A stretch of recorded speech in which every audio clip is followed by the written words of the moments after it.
must be our goal and our guide.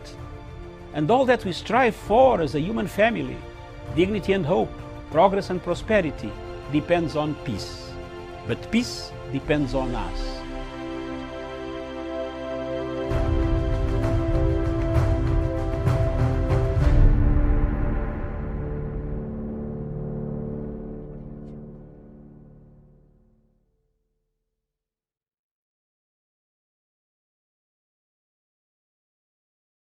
For joining us. This is Diaspora Dispatches. My name is Miriam Ogutu, and of course on the show we bring you the latest news across the continent of Africa, and we start with Somalia, where the United Nations is urging Somalia leaders to continue with informal consultative meetings to reach a consensus on the delayed elections. This comes after leaders of regional states of Jubaland and Puntland boycotted informal talks that had been planned to start in Mogadishu on Monday.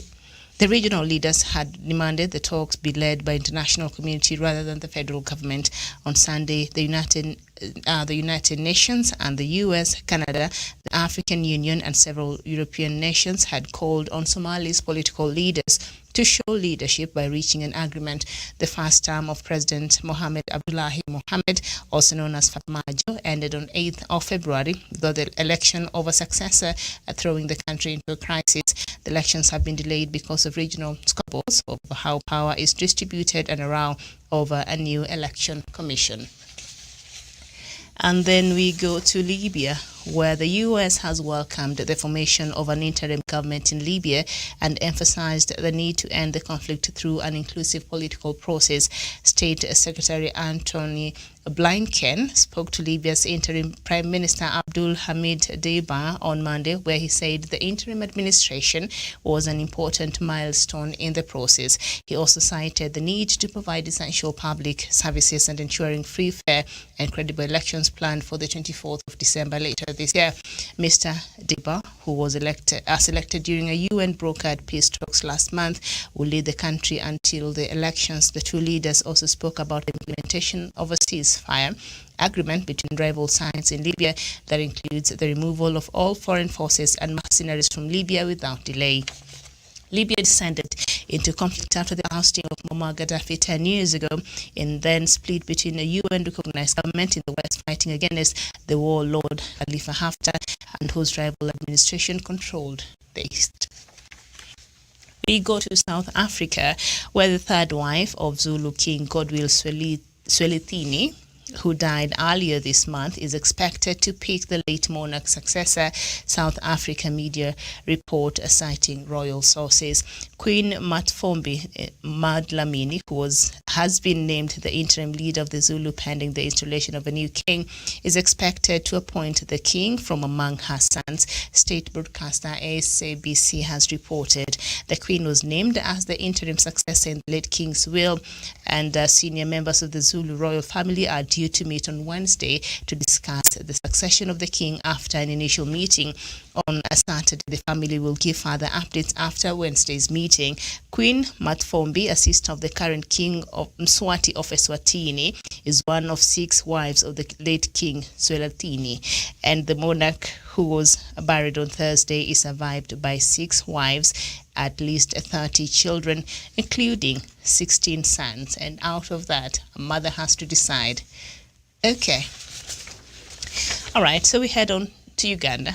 And police in Uganda announced on Monday that they have arrested an American citizen for his alleged involvement in anti-government subversive activities. Guy Smith was arrested on Sunday at Fort Portal in the country's western region, the police said in a post on social media. It said Mr. Smith was being detained as inquiries continue. The Reuters news agency quoted a U.S. State Department official as saying the government was aware of the arrest. We go to Niger, where the government in Niger says the number of people now known to have been killed in attacks on Sunday by suspected Islamist militants has topped 137. 3 villages were targeted close to the border with Mali.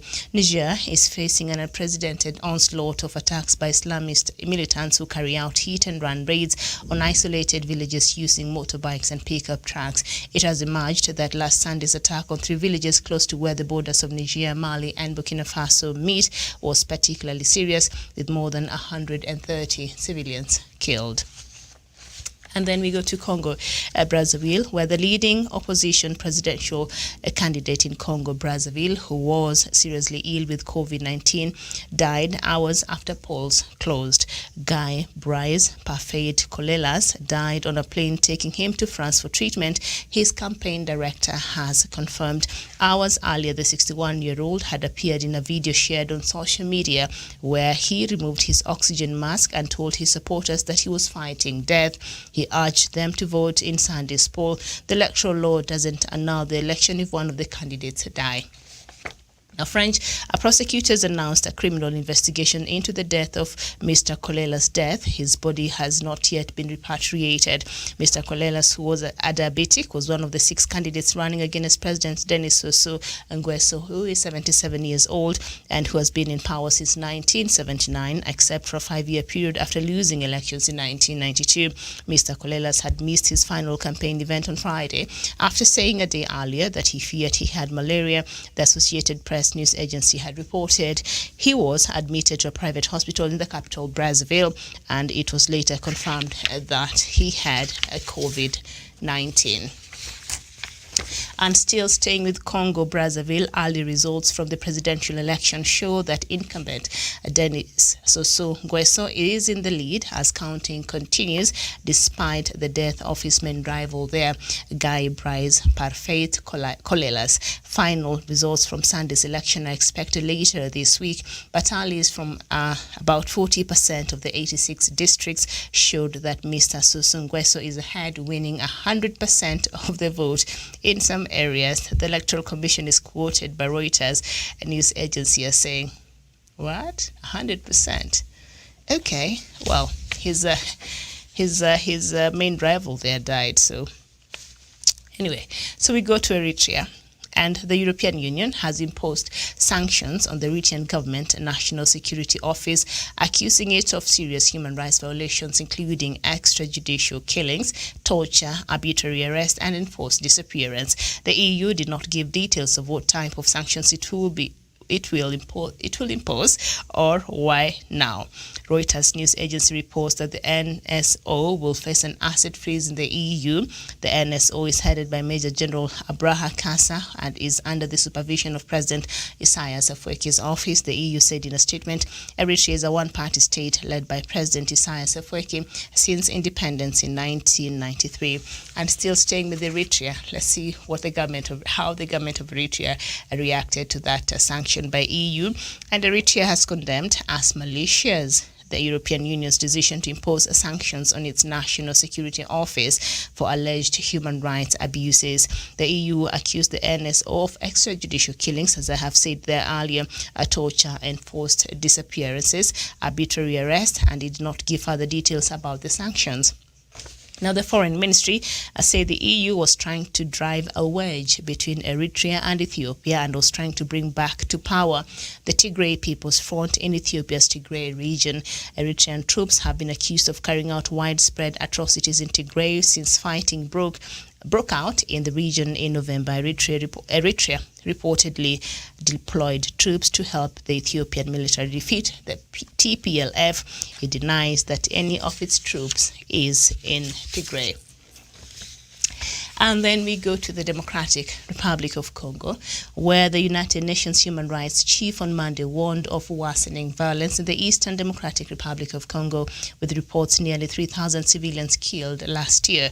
UN High Commissioner Michelle Bachelet told the Human Rights Council in Geneva that at least 2,945 civilians have been killed in the conflict, with figures including 553 women and 286 children.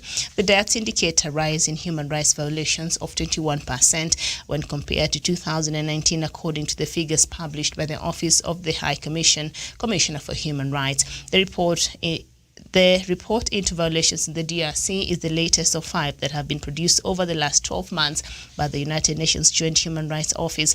Special Representative of the Secretary General and Head of the United Nations Stabilization Mission in the Democratic Republic of Congo, Bintua Keita, commented on the report on Monday, saying that the armed conflict in the DRC was causing a worrying deterioration of the security, humanitarian and human rights situation in the region, with particular reference to the province of Ituri, North Kivu and South Kivu. And then we come to South Sudan, where the European Union has imposed tough sanctions on a South Sudanese military general for his involvement in torture, extrajudicial, summary and arbitrary executions and killings. The EU Council named Major General Gabriel Moses Lokujo of the South Sudan People's Defense Forces, SSPDF. He is among 10 other individuals and 4 entities the Council decided to impose restrictive measures on for serious human rights violations and abuses in various countries around the world. The designations are part of the first border package of listings under the EU Global Human Rights Sanctions regime. In its publications on Monday, the EU said General Lokujo is responsible for the killing of 3 officers of the SPLA-IO who were abducted and executed on his orders on May 2020. He defected from the SPLA-IO to the SSPDF in September 2020 and has since been accused of instigating clashes in and around the Moroto Training Center in central Equatoria State. The EU Council stated that these clashes had led to several deaths and injuries during the last quarter of 2020. We go to Cameroon, where there has been mixed reactions in Cameroon to 88-year-old President Paul Biya's orders that his party-dominated upper and lower houses of parliament re-elect officials who are over 80 years old to top positions. Okay, let me just pause there for a moment. Okay, it has sunk in. Good. Now, according to the Central Africa State's Constitution, Marcel Niat Njivenji, the 87-year-old president of the Senate, the upper house of parliament, will take over and organize elections if Biya were to die. Members of the National Assembly or the lower house of Cameroon's parliament Wednesday applauded as Kavaye Yegue Jibril was re-elected speaker. Now, the 81-year-old Jibril said he appreciated Biya's making his re-election possible. Jibril said he's highly indebted to Biya for asking his ruling Cameroon People's Democratic Movement of CPDM lawmakers to retain him in his position. Jibril has been the National Assembly Speaker for 30 years. So Jibril is for the National Assembly Speaker. So he was re-elected and he's been the Speaker for 30 years. He's 81. And the Speaker for Senate is 87. So let's not mix these things up. And then Paul Biya is about 88. So basically, this is just a nursing home. It's just a nursing home there in Cameroon's government and parliament. How in the world do Cameroonians just sit and just... I don't understand. 87, the Speaker of the Senate, a very important organ in a country, 87, and then the Speaker of Parliament is 81. You understand? Okay. Now, Jibril said he's highly indebted, okay, the 81-year-old for the National Assembly. Jibril has been National Assembly Speaker for 30 years. I've said that. The lone candidate, he garnered 147 votes in the 180-seat body. Many Cameroonians expected he would be replaced by a younger lawmaker. However, Biya summoned the 152 CPDM lawmakers together for an emergency meeting, and CPDM Secretary General Jean Nkwete said Biya asked them to re-elect Jibril. All right. Now, Emmanuel Damni, a CPDM lawmaker from the English-speaking Northwest region, that is the Amazonian region or the Anglophone region, said they obeyed instructions from their party hierarchy. He said Jibril has enough experience as National Assembly Speaker for sure. He's been there for 30 years. And then this person added, Abani added that he was optimistic that Jibril will work in collaboration with the government to find solutions to youth unemployment, and the several armed conflicts Cameroon is facing. He said a priority will be given to assisting people affected by COVID-19 and stopping the spread of the pandemic. All right, I think my mind stopped up when he said that the guy will try to find solutions to youth unemployment there in Cameroon. He's 81. He's been a speaker for parliament for 31 years, and then the speaker there for Senate is about 87 years. I do not know. And have you seen the rest of his cabinet ministers there for President Paul Biya, the president of Cameroon? Remember, he's the second longest serving president in Africa. The first one is the president for Equatorial Guinea. You know that president who has his son as his deputy president? Yes, that one. He's the longest serving, over 40 years. And then Paul Biya, I think, right now he's at 38, heading to 39 years as president there in Cameroon, the things that we allow to take place in this continent. And then he decides, now I'm going to put a person who is younger than me by a year, because should I die of old age, then this person will replace me according to the Cameroon Constitution. I don't know if they have a deputy president. Apparently, I'm learning it's only here in Kenya that our deputy president is quite vocal and well known. A lot of these African countries don't even know who their deputy presidents are. And we've been talking so much about what has been happening there in Cameroon, especially the conflict that has been ongoing through with the government of President Paul Biya together with the Anglophone region there. It has not been very good. Quite humanitarian crisis that is ongoing there in the Anglophone region there in Cameroon. So we've been quite on this story, but I've not come to a place where I've been able to get his deputy president. So I'm assuming maybe Cameroon do not have a deputy president. I don't know. But every now and then I get to read of Ngute, that is the prime minister. He tours under Paul Biya's orders. So now Paul Biya decides, because of how the constitution of Cameroon is, he's 88, so he wants to put the speaker in parliament, because should something happen to him, then the speaker of parliament will automatically, according to the constitution, be the president. But what is really fascinating is Paul Biya is 88. The speaker of Senate is 87. This one, who could inherit? Yeah, is 87, so a year a year younger. And then the other one of parliament is 81. I've told you, this is a nursing home going on there. The people who have to decide, about the future of the young people there in Cameroon. It's just, it is quite something. Emmanuel Malwal, very nice to see you today. How is South Sudan doing? You're saying, General Gabriel Moseso Lokujo has served sanctions, and it is a lesson to other warlords in the country. And you continue to say that EU must continue sanctioning more individuals for obstructing peace in South Sudan. Miriam, people are really suffering, but families, friends of ruling elites are milking the country for themselves.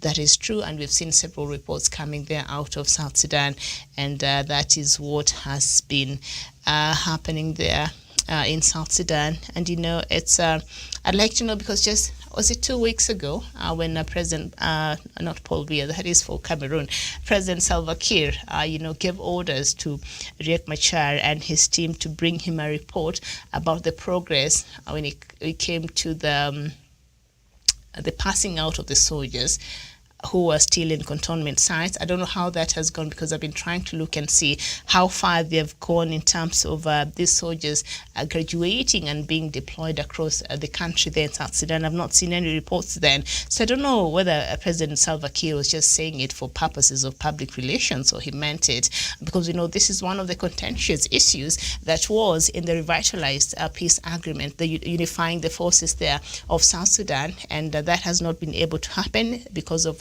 challenges here and there, but most importantly, because of the confusion that we continue to see in the top leadership there in South Sudan. So we've seen our European Union, the United States, Britain, and these other international bodies continue to impose sanctions in these top generals and politicians there in South Sudan.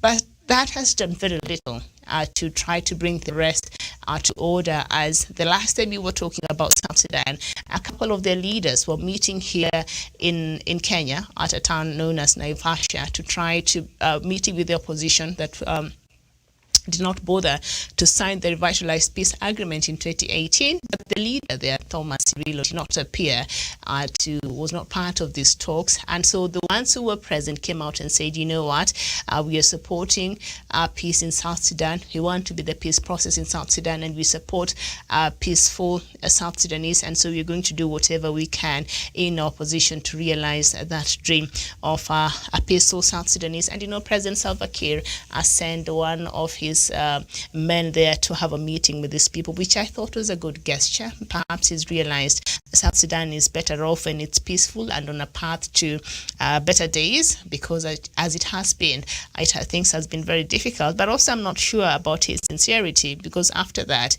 I've not had any progress. And I know we blame so many things on COVID-19, but President Salva Kiir, after that meeting, what next? What is your government planning? Because the more you meet, talk, and time elapses, and then you realize a year has passed by, a deadline has passed by, and these very important things have not been able to achieve properly. Now that becomes another challenge that you have to deal with. So I need to know what really happened after that meeting that those leaders had here in Kenya. What became of it? What is the way forward? After they agreed they are willing to support the peace process in South Sudan, what is the next thing after that? When is the next meeting? Are you still going to send somebody here in Kenya to meet with them and continue with the talks and arrive at a place where you can agree further to move forward, or are they going now to travel to Juba and continue with this process? Because I think just meeting and then they give out this press conference and these statements they issue, and then a week, 2 weeks later, nothing is happening. I think that leaves South Sudanese wondering what's really going on, and they are just at a limbo there. So I think they need to know what is really happening. President Salva Kiir, we need an update from you to tell us, or whoever you give that responsibility, to keep updating, the people of South Sudan about what's really happening, because they're curious and they want their country and the leadership of their country there to get its act together, because they want to come home. Those women I see in camps, the children I see in camps, those food being sent to refugee camps, it's enough. These people need to go back and start rebuilding their lives. So that can only happen, President Salva Kiir. Some of these important things, these people are assured when they go back to their villages, they will get the security they need. And a couple of weeks ago, the United Nations mission to South Sudan, I think, extended its mandate there because as the people of South Sudan need that. They still need that security, even though even the presence of the mission there has not really brought any changes as much as we've seen continued conflicts, continued killings happen, and especially in the areas just surrounding where the United Nations mission for South Sudan is located. And just a couple of, is it a year or so ago, the people there were protesting. They don't understand, why do you have a UN camp here? And yet just a couple of miles meters away, people being killed at night. It doesn't make a lot of sense. So as I said there, the EU has sanctioned this top general there in South Sudan as one of the people who are messing up the peace process in South Sudan. They did not divulge any further details, but I know they will soon. And when I get it, I will let you know what's really happening there in South Sudan. Emmanuel, you're saying there is no progress, Miriam, since there is infighting in different parts of the country, like in Nasir, Maban, Central Equatoria State, where forces of General Thomas Cirillo clashes. Apart from that, ethnic and communal violence suspected to be sponsored by politicians. And Emmanuel, when I was having this conversation a couple of days ago, just when they were meeting here in Naivasha, and I wondered, they were meeting with Soma, and this Soma, Cirillo is the one who is leading this, the opposition in South Sudan, and he was not part of this meeting. So that to me was a red flag, and I wondered, this meeting, what will it bear any fruit, really? Because he's the key man there, and he was not present to meet with this person that President Salva Kiir had sent. And then one of our viewers here from South Sudan during that time told me that these two who decided to meet, those are people who work for the president. Those are sellouts. They didn't really. So that got me a little confused. So you're saying the Naivasha peace between breakaway Soma and Malong and Paganamum is yet to yield the fruits. I thought so. I knew it. Yeah. When I was watching them issue those statements, I said, And then, where's your fellow general? Yeah, why did he not show up? Yeah, why? If you're talking on behalf of this alliance of the opposition, where is the leader of this opposition? All right, so the peace process there in South Sudan continues to be fragile, I suppose, and we will continue monitoring. And perhaps I'll just sit here waiting to hear what President Salva Kiir will have to say. I'd like to hear an update from his government. I think it's very important for the people of South Sudan to know what's really happening. The government should be giving regular updates on the progress that is being made on the revitalized peace agreement there. And then also, as it is right now, there's no parliament, they're supposed to be reconstituted. I don't know if that has happened. It has not, because I remember there's a time the Minister of Defense, that is the wife of Riek Machar, Angelina Teny, I don't know, she was being summoned to Parliament, and she said this Parliament is illegally constituted as it is, so they do not even have powers to summon me. So I do not know how President Salva Kiir is running that country, and that was almost a year ago. Sometimes back last year. So until today, I think because of COVID, now we can blame it on COVID. Nothing really has happened, so Parliament still is illegally constituted, and is one of the most bloated parliaments in the continent of Africa. And have in mind that the government does not even have money to pay its civil servants. That will include the members of parliament. And I think, was it 2 years ago, they had gone even for 6 months without pay. So when the Minister of Finance came to Parliament to read the country's budget, nobody was paying attention and they were walking out. And so that was quite challenging. And so Major Makur Malak Baresh. You have such a long name. Thank you for joining. You're saying you're watching from South Sudan and you're in Juba. Please, can you tell me what's happening there? What's happening in line with the peace deal, the revitalized peace deal 2018? This meeting that happened between the Soma leaders here in Kenya, and President Salva Kiir sent one of his trusted men here to have a meeting with them, Pagan and Malong, and they came out and they gave wonderful statements about their support for the government and also supporting the peace process. But I did not see their leader, General Thomas Cirillo. And so, I don't know, my joke. How do you think that affected perhaps that meeting, the outcome of that meeting? Because from what Emmanuel is telling me, nothing much has been able to be achieved there. And this meeting, and I just feel that a meeting is just not enough, as I was saying. People of South Sudan and the rest of us who have interest there in the peace process, for some reason, it will be nice to see South Sudan stabilize, and be at peace with itself and its people, and be on a path to prosperity. That is our prayer. When South Sudan had its independence, we were very happy, and I think Kenya has always been a key party to this peace process, because we've mediated, we've been part of it, we've supported. So it is. We are interested to see that South Sudan is well and South Sudan is stable. I think all of us will be happy, because the instability comes with a very huge price tag. The refugees spill over into Kenya and other places, and we're happy to offer a safe haven to this. But when you see the conditions of these people in these camps, when you see it's not okay. So I think that's why peace in South Sudan is paramount. It is very important that these leaders get their acts in order. President Salva Kiir, you have to do something. You have to tell us what is really happening.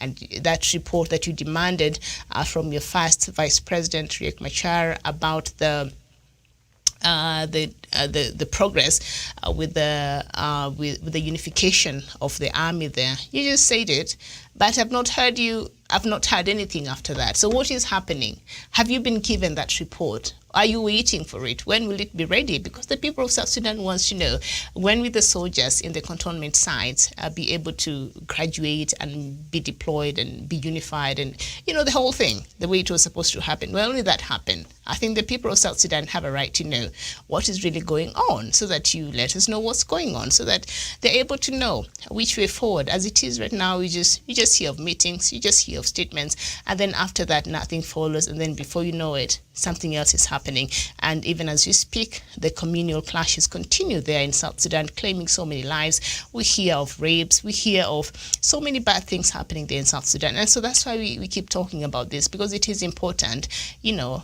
Lives of so many people is at stake here. So you have to do something. Majok, you're saying the revitalized agreement is just but muted club of the similar group. Nothing at all is happening. And then what? Why then do they, why?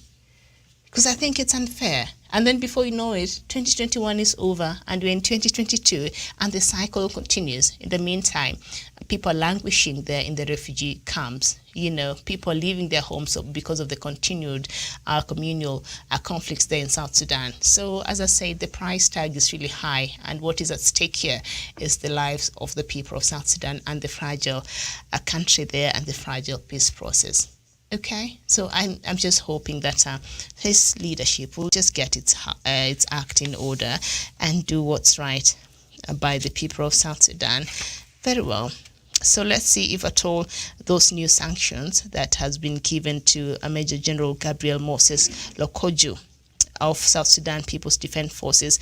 Let's see what that will do and the kind of impact it will have to the rest of people like him and the rest who are working to defeat the peace process there in South Sudan. This story of EU sanctioning Eritrea, I think it's such a long story because you have to get into the background story. I'm not sure I want us to have it right now, but Congo-Brazzaville, they went to the elections on Sunday. The main opposition leader died of COVID in hospital before the even results were out. But from the early results we've been receiving is that President Denis Sassou Nguesso is leading right now. He has been president in that country for quite a while. And so those are just countries that, are led like somebody's just leading their own personal enterprise. Congo-Brazzaville, as Nguesso has been in power since 1979, and he was. There's a period of 5 years he did not serve, and then he came back mid 90s there. So he's been there until now. So the reports we are getting is he's leading in the polls that happened on Sunday. So there you go. And very interesting reports there from that Reuters reported. The Electoral Commission say that there are some districts where President Sassou Nguesso got 100% of votes. And I said, wow, that's a beautiful democracy, I guess. I don't know. As you see there, Denis Sassou Nguesso is the third longest serving president in, I think that's an older poster, but he's the third, and then Museveni is fourth. All right, the leading one in the pack is that one of Equatorial Guinea, and then followed by that one of Cameroon, Paul Biya, who we've talked about a few minutes ago. Paul Kagi, a very good afternoon to you. You're saying, Miriam, these sanctions are not doing anything. These leaders are moving freely in the region. Emre Yunus, thank you so much for joining us. Saying fugitive Jubaland Defense Minister has defected to the Somali government in Mogadishu. A big blow to the leader of Jubaland Armed, Ahmed Madove. Emre, nitaambia daktari hiyo. Alafu kesho yeye atakujibu. Sawa. My joke. You're saying our government has been implementing the agreement for the last 3 years since 2018, and in 2 weeks the government constituted the state's government. Until now, no full government functioning in the youngest nation. I know. It's quite sad there. And also, Yunus, while you're giving me the latest there from Somalia, The United Nations is urging Somalia leaders to continue with informal consultative meetings to reach a consensus because they want these elections to happen. But President Farmajo has come out and said, they'll plan the elections soon. So I hope that will happen so that even the fragile peace and situation there in Somalia, it does not turn out to be something more dire. So I hope that elections can be organized soon and the environment can be conducive for that. Sawa sawa, Embre. Thank you so much for watching. I think my time is up. I have to go now. I'll see you back here tomorrow, God willing. My name is Miriam Ogutu. Have a very good afternoon and enjoy the rest of your viewing. Let me just read something here from Paulo Ntombora. He just wrote in, he's saying, we have millions of citizens in refugee camps around African nations. Our people are being killed in Egypt and the hands of Egyptians. No government sides have said a word in Khartoum's etc. If there was peace, why the refugees are still in camps? Or you want to see truly peace, where there are free minorities by many. I agree with you. I agree with you entirely. I agree with you. Paul Kagi is saying thanks. All right, very well. Emre, sad that the U.S. government is giving marching orders to the leaders in Somalia. I know, right? But if they're not given marching orders, you'd think they will do anything. Yeah. People in Somalia and South Sudan, somehow somebody has to have a stick over them for them to do what's right, which is really sad. Okay, bye-bye for now.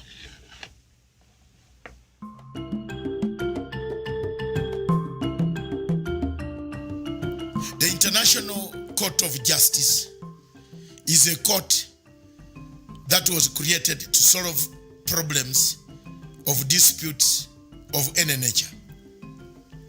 But this court was created on the basis that times could change and the constitutionalism and the mandate could also change. The International Court of Justice has never changed.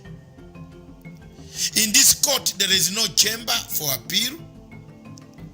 There is no chamber for amicus curiae, for people to bring in their opinions in terms of individuals or organizations that are hurt in one way or the other, or good opinions that could shape the outcome of the findings or the cases filed there.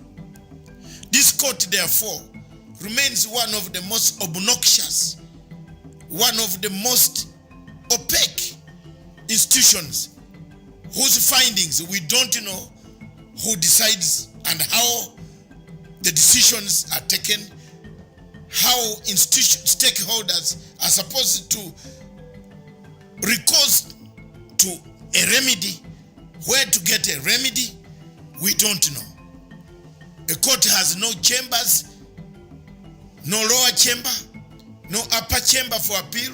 It has itself as a final court of jurisdiction around the world. Are the people of the world going to say, is Somalia and Kenya going into this court, seeing the obstacles that they will cause for the region? Those are the questions I ask. And I want my viewers and those listening to this tape to understand that Africa needs to solve the problem in an African way. There is no other way to solve the problem of Somalia and Kenya amicably than sitting on a table to have a discussion, find ways of resolving the conflict that has brought us to not talking terms. But Somalia seems to be pushed by external darker forces to go and dismember the unity that we have in the Great Lakes region and the Horn of Africa. ICJ as a court is an institution that is very opaque, very dark in its sense of darkness, that you don't know how decisions are made. There is no counter checks and balances in the decision making. I therefore urge Somalia and Kenya not to attend this court. I urge Somalia and Kenya to avoid this court for the sake of peace in the Indian Ocean. I also have called upon the countries that are supporting Somalia to take this case to withdraw their support for the sake of security, because we have only one common enemy. The enemy are the terrorists killing the innocent Somalis who need our help to be liberated from these fighters who have come and gathered in the great once country, or the PAL, one of the Pan-African countries in Africa. Thank you very much, viewers. That is my message to the world. Let's spread it. The International Court of Justice is opaque. It doesn't have appeal chamber. It doesn't have preparation chamber. It doesn't have any. Once the decision is made, the decision is final. Do we need that? Do we call that democratic? I leave it to you. Thank you.